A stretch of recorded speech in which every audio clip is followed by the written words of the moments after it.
प्रिय विद्यार्थियों, नमस्कार। मैं डॉक्टर फरहीन सैयद, माध्यमिक शिक्षक, शासकीय हाई स्कूल पलसोड़ा, जिला उज्जैन, कक्षा 10वीं सामाजिक विज्ञान विषय की आज की कक्षा में आपका स्वागत करती हूँ। आज हम भारत के इतिहास की प्रमुख घटनाओं में से एक 1857 के प्रथम स्वतंत्रता संग्राम के कारणों तथा प्रथम स्वतंत्रता संग्राम की असफलता के कारण एवं प्रथम स्वतंत्रता संग्राम के महत्व एवं स्वरूप पर चर्चा करेंगे। साथ ही हम 1857 के स्वतंत्रता संग्राम के प्रमुख सेनानियों पर एक नज़र डालेंगे। हम 1857 के प्रथम स्वतंत्रता संग्राम के कारणों पर चर्चा करेंगे, जिसके अंतर्गत हम यह जानने का प्रयास करेंगे कि वे क्या कारण रहे जिन्होंने क्रांति को जन्म दिया। आइए शुरू करते हैं हम। राजनीतिक कारण। अंग्रेजों की राज्य विस्तार की नीति के कारण भारत के अनेक शासकों और जमींदारों में असंतोष व्याप्त हो गया था। लॉर्ड वेलेचली की सहायक संधि व्यवस्था और लॉर्ड डलहौजी की हड़प नीति के कारण अनेक राज्यों का अंग्रेजी साम्राज्य में जबरदस्ती विलय कर दिया गया। अंग्रेजों ने पंजाब, सिक्किम, सतारा, जेतपुर, संबलपुर, झांसी, नागपुर आदि राज्यों को अपने अधीन कर लिया था। सरकार ने अवध, तंजौर, कर्नाटक के नवाबों की राजकीय उपाधियां समाप्त कर राजनीतिक अस्थिरता की स्थिति उत्पन्न कर दी। अंतिम मुगल सम्राट के प्रति अंग्रेजों का व्यवहार अनादरपूर्ण होता चला गया। इन परिस्थितियों में शासक परिवार में घबराहट फैल गई थी। अंग्रेजों ने जिन राज्यों पर कब्जा किया, वहां के सैनिक, कारीगर तथा अन्य व्यवसायों से जुड़े लोग भी प्रभावित हुए। अंग्रेजों ने अनेक सरदारों और जमींदारों से उनकी जमीन छीन ली। इसके कारण इन जमींदारियों में कार्यरत व्यक्ति बेरोजगार हो गए। भारतीय भाषा, संस्कृति एवं परंपराओं पर आघात। लॉर्ड मैकाले की शिक्षा नीति भारतीय शिक्षा पद्धति एवं संस्कृति पर आक्रमण था। वह पूर्वाग्रहों से प्रेरित था और देशी भाषाओं में शिक्षा दिए जाने का विरोधी था। मैकाले अंग्रेजों को सबसे उच्च नस्ल तथा अंग्रेजी भाषा को सर्वोत्तम मानता था और इसलिए उसने अंग्रेजी भाषा और पाश्चात्य ज्ञान विज्ञान के अध्ययन को प्रोत्साहित किया। परंतु इस समय मैकाले का उद्देश्य अंग्रेजी शिक्षा का ज्ञान देकर ब्रिटिश राज्य के हितों की रक्षा करना था और ऐसे व्यक्ति तैयार करना था जो अंग्रेजों को शासन में मदद कर सके। मैकाले प्रजाति अहंकार से परिपूर्ण था। इसका उदाहरण यह है कि उसकी अनुशंसा पर सरकार ने प्राच्य भाषाओं की पुस्तकों के मुद्रण और अनुवाद पर प्रतिबंध लगा दिया। प्राच्य भाषा के समर्थकों ने अंग्रेजी शिक्षा नीति को अपनी भाषा, परंपरा एवं संस्कृति पर आक्रमण मानकर इसका विरोध किया। अगला कारण है आर्थिक कारण। अंग्रेजों द्वारा लागू की गई भूमि व्यवस्थाओं ने किसानों को नष्ट कर दिया था। अत्यधिक करों के भार के तले दबे हुए भारतीय शासकों की हालत निरंतर गिरती जा रही थी। परिणाम यह हुआ कि कृषक साहूकारों के चंगुल में फंसकर कर्जदार हो गए। सरकार ने इंग्लैंड में तैयार माल की खपत भारत में बढ़ाने के लिए भारत के करघा और हस्तशिल्प कुटीर उद्योगों को बर्बाद कर दिया। अगला कारण है सामाजिक और धार्मिक कारण। कंपनी शासन की सामाजिक एवं धार्मिक नीति के कारण भारतीय जनमानस में असंतोष व्याप्त हुआ। जनता में यह भय उत्पन्न हुआ कि ब्रिटिश शासन उनके धर्म तथा रीति रिवाजों को नष्ट करने पर तुला हुआ है। मेजर एडवर्डन ने कहा था, भारत पर हमारे अधिकार का अंतिम उद्देश्य देश को ईसाई बनाना है। कंपनी सरकार ने सामाजिक कुरीतियों को समाप्त करने के लिए अनेक कदम उठाए तथा कानूनों को लागू किया। भारतीयों ने इसे अपने सामाजिक जीवन में हस्तक्षेप माना। ब्रिटिश सरकार द्वारा ईसाई धर्म का प्रचार, धर्म परिवर्तन हेतु प्रलोभन देना, शिक्षण संस्थाओं में ईसाई धर्म की शिक्षा दिया जाना, ऐसे अनेक कारण थे जिनके कारण भारतीयों में अत्यधिक असंतोष था। 1857 की क्रांति का अगला महत्वपूर्ण कारण है सैनिकों में असंतोष। कंपनी सरकार की नीतियों के कारण सैनिकों में असंतोष व्याप्त था। ब्रिटिश सरकार का अस्तित्व भारतीय सैनिकों पर ही टिका हुआ था, परंतु इसके बावजूद सैनिकों के साथ भेदभाव का व्यवहार किया जाता था। भारतीय सिपाहियों के लिए पदोन्नति के रास्ते बंद थे। यूरोपीय सैनिकों की तुलना में उन्हें वेतन भी कम मिलता था। यूरोपीय अधिकारी भारतीय सिपाहियों को घृणा की दृष्टि से देखते थे। धार्मिक मान्यताओं के कारण सिपाही समुद्र पार नहीं जाना चाहते थे, परंतु उन्हें जबरदस्ती युद्ध के लिए समुद्र पार भेजा जाता था। इसके अतिरिक्त भारतीय सिपाही भारतीय समाज के अभिन्न अंग थे। स्वाभाविक रूप से शासकों, जमींदारों, किसानों, दस्तकारों आदि को जो कष्ट भुगतने पड़ रहे थे, उन कष्टों ने सिपाहियों को प्रभावित किया। अंग्रेजों ने भारतीय सैनिकों को तिलक लगाने, चोटी रखने, टोपी पहनने और दाढ़ी मूछ रखने पर रोक लगा दी थी, जिससे उनकी धार्मिक व सांस्कृतिक भावनाओं को ठेस पहुंची। इस प्रकार जनता के विभिन्न समुदायों में विदेशी शासन के प्रति असंतोष बढ़ता जा रहा था। इसी समय सिपाहियों को एक नए किस्म की राइफल दी गई, जिसके कारतूसों में गाय और सुअर की चर्बी लगाई जाती थी। राइफल में कारतूस भरने के पहले उसके किनारों को दांतों से काटना पड़ता था। भारतीय सैनिक धार्मिक भावनाओं के कारण इस कारतूस का उपयोग नहीं करना चाहते थे। यही बात विद्रोह का तात्कालिक कारण बनी। तात्कालिक कारण। बैरकपुर छावनी में 29 मार्च 1857 को मंगल पांडे नामक सैनिक ने चर्बी वाले कारतूस को भरने से इनकार कर दिया और उत्तेजित होकर अंग्रेज अधिकारियों की हत्या कर दी।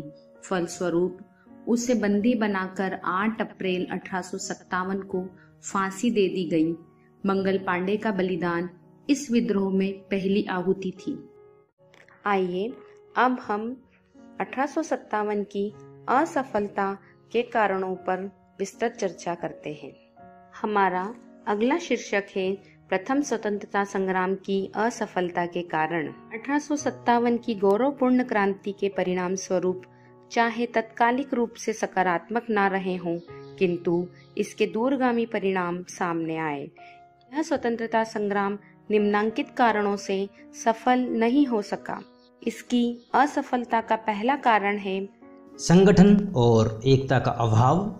1857 के प्रथम स्वतंत्रता संग्राम के असफल रहने के पीछे संगठन और एकता का अभाव प्रमुख रूप से उत्तरदायी रहा। इस क्रांति की न तो कोई सुनियोजित योजना ही तैयार की गई, न ही कोई ठोस कार्यक्रम था। इसी कारण यह सीमित और असंगठित बनकर रह गया। असफलता का दूसरा कारण है नेतृत्व का अभाव। 1857 के प्रथम स्वतंत्रता संग्राम आंदोलन की सशक्त रणनीति बनाने में योग्य नेतृत्व का अभाव असफलता का एक बड़ा कारण था। इस आंदोलन का किसी एक व्यक्ति ने नेतृत्व नहीं किया, जिस कारण से यह आंदोलन अपने उद्देश्य में पूर्णतः सफल नहीं हो सका। असफलता का तीसरा कारण है परंपरावादी हथियार। प्रथम स्वतंत्रता संग्राम में भारतीय सैनिकों के पास आधुनिक हथियार नहीं थे, जबकि अंग्रेज सैनिक पूर्णतः आधुनिक हथियार व गोला बारूद का उपयोग कर रहे थे। भारतीय सैनिक अपने परंपरावादी हथियार तलवार, तीर कमान, भाले, बर्छे आदि के सहारे ही युद्ध के मैदान में कूद पड़े थे, जो उनकी पराजय का कारण बना। अगला कारण है सामंतवादी स्वरूप। 1857 के संग्राम में एक और अवध, रुहेलखंड आदि उत्तरी भारत के सामंतों ने अंग्रेजों के विरुद्ध विद्रोह किया, तो दूसरी ओर पटियाला, जिंद, ग्वालियर व हैदराबाद के शासकों ने विद्रोह के उन्मूलन में अंग्रेजी हुकूमत को सहयोग किया। इस तरह यह आंदोलन अपने उद्देश्य में सफल नहीं हो सका। अगला कारण है असफलता का बहादुर शाह द्वितीय की अनभिज्ञता। क्रांतिकारियों द्वारा बहादुर शाह द्वितीय को अपना नेता घोषित करने के बावजूद भी बहादुर शाह के लिए यह क्रांति उतनी ही आकस्मिक थी जितनी कि अंग्रेजों के लिए थी। यही कारण था कि अंततः बहादुर शाह को लेफ्टिनेंट हडसन ने बंदी बनाकर रंगून भेज दिया। असफलता का अगला कारण है समय से पूर्व और सूचना प्रसार में असफल क्रांति। 1857 की क्रांति का एक बड़ा कारण यह भी था कि यह क्रांति समय से पूर्व ही प्रारंभ हो गई। यदि यह क्रांति एक निर्धारित कार्यक्रम के तहत लड़ी जाती तो इसकी सफलता के अवसर ज्यादा होते। इसी तरह आंदोलन के प्रचार प्रसार में भी क्रांतिकारी नेतृत्व असफल रहा। इसका असर 1857 के स्वतंत्रता संग्राम पर गहराई से पड़ा। अगला कारण है स्थानीयता। 1857 की क्रांति में स्थानीय उद्देश्य होने से आम भारतीयों का व्यापक जुड़ाव इसमें नहीं हो सका। इस समय केवल उन्हीं शासकों ने क्रांति में हिस्सा लिया जिनके हित सामने आ रहे थे। 1857 की असफलता का यह भी एक कारण था। असफलता का अगला कारण था संपर्क भाषा का अभाव। 1857 की क्रांति की असफलता का एक महत्वपूर्ण कारण क्रांतिकारियों में संपर्क भाषा का अभाव भी था। तत्कालीन समय में अंग्रेजों की एक भाषा थी जिसका उद्देश्य वे सूचना संदेश पहुंचाने में करते थे, किंतु एक राष्ट्र भाषा के अभाव में भारतीय क्रांतिकारियों के बीच आपसी सूचनाएं समय पर पहुंचने के बाद भी संदेशों से वे परिचित नहीं हो पाते थे। 1857 की असफलता का यह महत्वपूर्ण कारण था। प्रिय विद्यार्थियों, अभी तक की चर्चा के अंतर्गत हमने पाया कि 1857 का प्रथम स्वतंत्रता संग्राम अपने उद्देश्य में असफल रहा, तथापि इस प्रथम स्वतंत्रता संग्राम का भारत के इतिहास में महत्वपूर्ण स्थान है। इसी संग्राम ने भारत की आज़ादी की पृष्ठभूमि तैयार करने में महत्वपूर्ण भूमिका निभाई। आइए हम प्रथम स्वतंत्रता संग्राम के महत्व एवं उसके स्वरूप को जानने का प्रयास करते हैं। अब हमारा शीर्षक है प्रथम स्वतंत्रता संग्राम का महत्व एवं स्वरूप।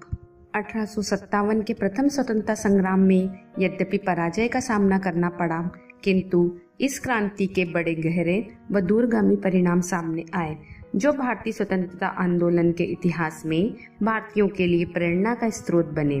क्रांति ने अंग्रेजी साम्राज्य की जड़ों को हिला दिया था। 1857 ईस्वी का संग्राम ब्रिटिश राज के लिए एक बड़ी चुनौती था।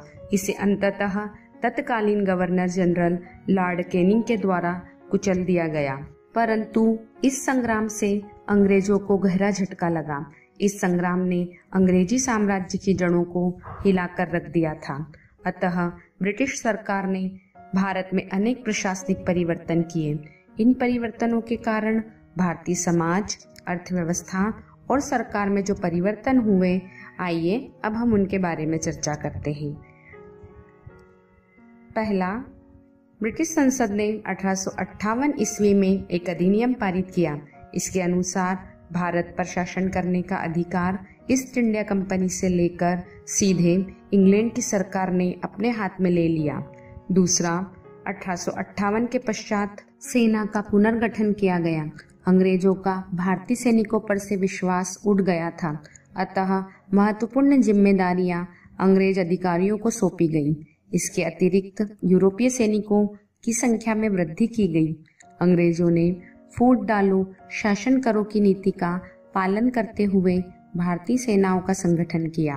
अगला, ब्रिटिश शासन ने देशी रियासतों की विलय करने की नीति में परिवर्तन किया और उत्तराधिकारियों को गोद लेने के अधिकार को मान्यता प्रदान की। देशी रियासतों के शासकों को यह भी आश्वासन दिया गया कि अब किसी रियासत का विलय नहीं किया जाएगा। अगला परिवर्तन, ब्रिटिश सरकार ने राजाओं, भूस्वामियों और जमींदारों के प्रति उदार दृष्टिकोण अपनाया और इस प्रकार उनका समर्थन प्राप्त करने की नीति अपनाई। अगला परिवर्तन, 1857 के संग्राम को ब्रिटिश इतिहासकारों ने सैनिक विद्रोह की संज्ञा देकर उसके महत्व को कम आंका। प्रसिद्ध क्रांतिकारी और विचारक विनायक दामोदर सावरकर ने 1857 की घटनाओं को भारत का प्रथम स्वतंत्रता संग्राम कहा तथा अपनी पुस्तक का शीर्षक भी यही दिया है। संग्राम का आरंभ 10 मई 1857 को मेरठ में सैनिकों द्वारा किया गया था, परंतु यह ध्यान रखा जाना आवश्यक है कि सैनिकों ने अगले ही दिन दिल्ली की ओर कूच किया और वहां पहुंचकर बहादुर शाह द्वितीय को प्रतीक के रूप में भारत का सम्राट घोषित कर दिया था। इस प्रकार स्वतंत्रता का युद्ध सैनिक और अधिकारियों के मध्य न रहकर दो राजनीतिक सत्ताओं के बीच आरंभ हो गया था। संग्राम में बड़ी मात्रा में जनसाधारण सम्मिलित हुआ था। एक ओर सैनिक ब्रिटिश सत्ता से विद्रोह कर रहे थे, तो दूसरी ओर जनसाधारण भाले, कुल्हाड़ियां, लाठियां आदि लेकर अपना विरोध प्रकट करने के लिए मैदान में कूद पड़े थे। अनेक स्थानों पर ग्रामीण लोगों के मन से राज्य और प्रशासन का भय समाप्त हो गया था।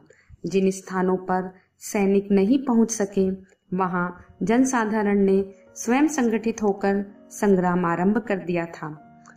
किसानों, दस्तकारों, धार्मिक लोगों और उन जमींदारों ने जिनसे भूमि छीन ली गई थी, संग्राम में खुलकर अपना आक्रोश व्यक्त किया। भारतीय समाज पर प्रतिकूल प्रभाव डालने वाली हर नीति से सैनिक वर्ग प्रभावित होता था। इस प्रकार सैनिकों और जनसाधारण के हितों में समानता के कारण अत्यंत महत्वपूर्ण रहा। इसमें जाति और धर्म की सभी बाधाएं समाप्त हो गई थी। हिंदू और मुसलमान पहले से भी अधिक अटूट बंधन में बंध गए। इस संग्राम ने भारत की भावी पीढ़ी को संघर्ष के लिए सदैव प्रेरित किया। 1857 के संग्राम ने स्वतंत्रता की भावनाओं का बीजारोपण किया। इससे देश की सांस्कृतिक एकता को बल मिला। इस संग्राम की प्रमुख विशेषता यह है कि इसने भारतीयों को एकता, संगठन और उद्देश्य की प्राप्ति के लिए एकजुटता के महत्व से परिचित कराया। इस प्रकार लक्ष्य की एकता, सांप्रदायिक सद्भाव एवं जन सहयोग की भावना के कारण 1857 ईस्वी की घटनाएं राष्ट्रीय स्वरूप की मानी जाती हैं। अब हम स्वतंत्रता संग्राम के प्रमुख स्वतंत्रता सेनानियों पर विस्तृत चर्चा करेंगे। वैसे तो इस स्वतंत्रता संग्राम का विस्तार संपूर्ण भारत में हुआ और अनेक स्वतंत्रता सेनानियों ने इसमें अपने प्राणों की आहुति दी, लेकिन सभी स्वतंत्रता सेनानियों का उल्लेख किया जाना संभव नहीं है।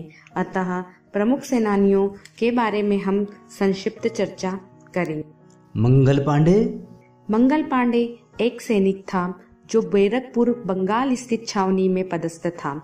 29 मार्च 1857 को इस सैनिक ने चर्बी लगे कारतूसों को मुंह से काटने से स्पष्ट मना कर दिया तथा क्रोध में आकर अपने अधिकारियों की हत्या कर दी।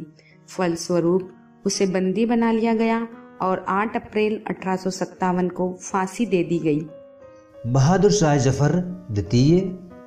शाह द्वितीय मुगल साम्राज्य के अंतिम बादशाह थे। 10 मई 1857 ईस्वी को मेरठ की सैन्य छावनी के सिपाहियों ने ब्रिटिश शासन के विरुद्ध संग्राम आरंभ कर दिल्ली जीतकर सत्ता के नए प्रतीक के रूप में बहादुर शाह जफर द्वितीय को भारत का सम्राट घोषित कर दिया।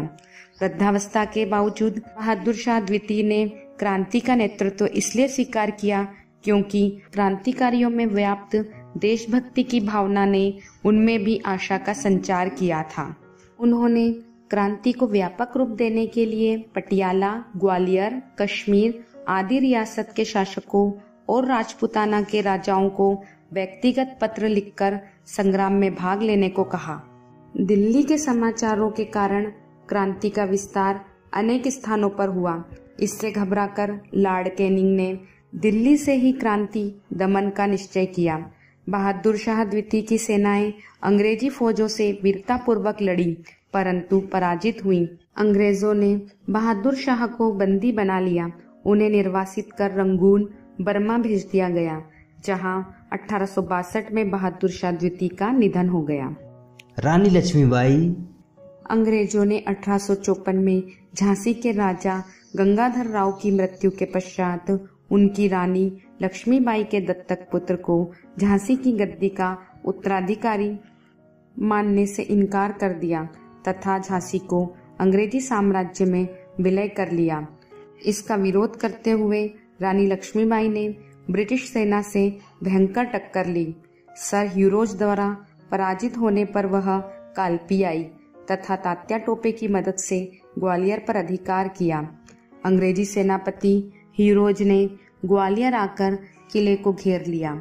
18 जून 1858 को झांसी की रानी लक्ष्मीबाई बड़ी वीरता से सैनिक वेश में संघर्ष करती हुई वीरगति को प्राप्त हुई। उनकी वीरता की गाथाएं आज भी देशवासियों को प्रेरित करती हैं। तात्या टोपे 1857 के उन वीर सेनानियों में से एक थे जिसकी आरंभिक निष्ठा पेशवा परिवार के प्रति थी।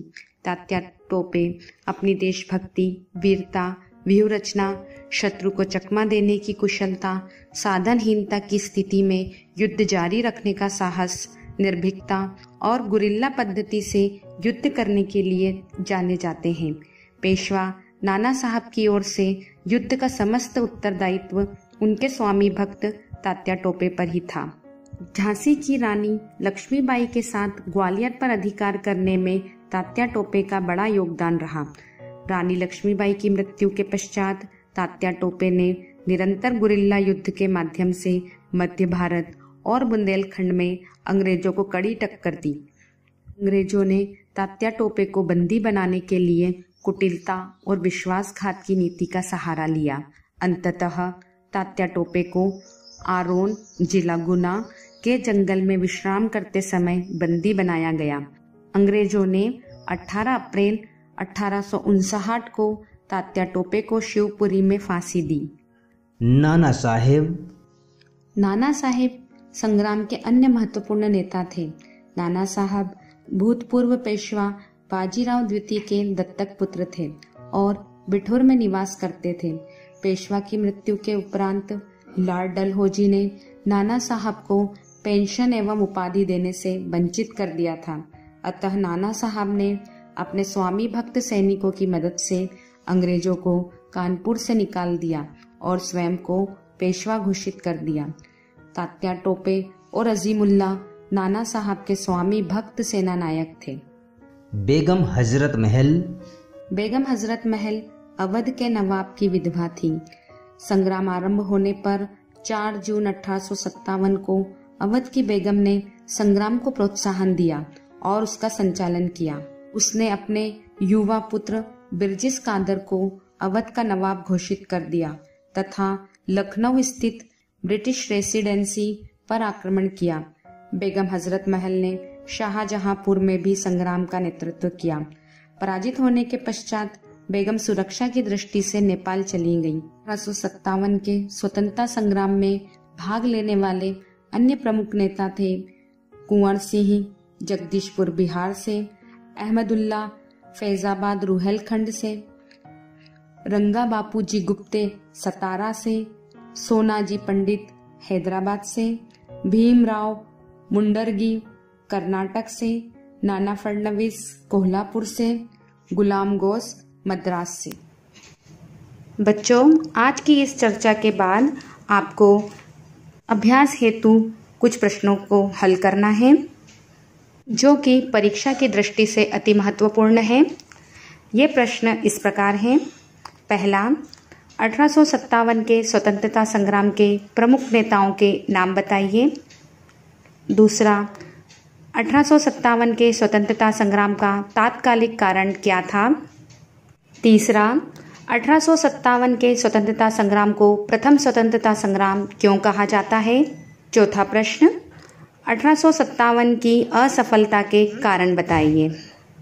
इन प्रश्नों के साथ ही आपको शब्दावली के कुछ महत्वपूर्ण शब्द जैसे ईस्ट इंडिया कंपनी, सहायक संधि, हड़प नीति आदि को भी अपनी नोटबुक में नोट करना है और उन्हें याद करना है।